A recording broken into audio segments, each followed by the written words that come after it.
السلام علیکم ورحمۃ اللہ وبرکاتہ۔ آج آپ کے ساتھ ہومیوپیتھک ڈاکٹر محمد عمر اکبر۔ آج کا ہمارا موضوع ہے شوگر اور شوگر سے پیدا ہونے والی پیچیدگیاں، یعنی کہ شوگر کا مریض اگر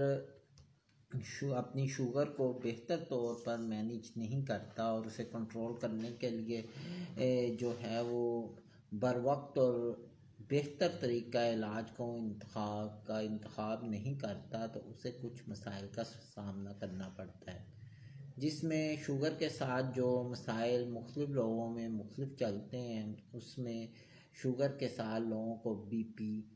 بلڈ پریشر جسے ہم کہتے ہیں، پٹھوں کی کمزوری، ہڈیوں کی کمزوری، پاؤں میں سے سیک نکلنا، جلنا،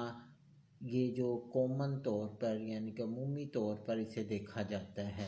اس کے علاوہ کمزوری، گردوں کا جو ہے وہ متاثر ہونا۔ گردے اس طرح متاثر ہوتے ہیں کہ جب ہم شوگر کو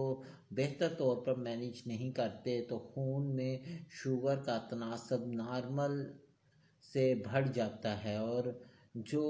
گردے ہیں اسے بار بار فلٹر کرتے ہیں۔ فلٹریشن کی وجہ سے جو گردوں پر ایکسٹرا جو کام کرنا پڑتا ہے اس کی وجہ سے انہیں کافی حد تک متاثر ہوتے ہیں، اور جس کی وجہ سے جو گردے کا جو شوگر کا پیشنٹ ہے وہ پانی کا استعمال بھی اس لیے کم کرتا ہے کہ سردی میں کہ اسے بار بار پیشاب آئے گا، جس سے خون گاڑھا اور دل کی شریانوں پر بھی اس کا اثر ہوتا ہے۔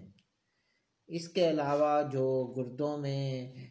جو شوگر کے مریضوں میں عمومی طور پر دیکھا گیا ہے وہ ہے نظام انہضام کی کمزوری۔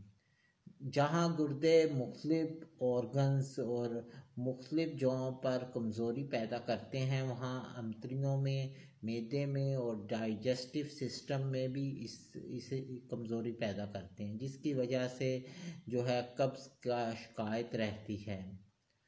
شوگر کے مریضوں میں جب عمومی طور پر یا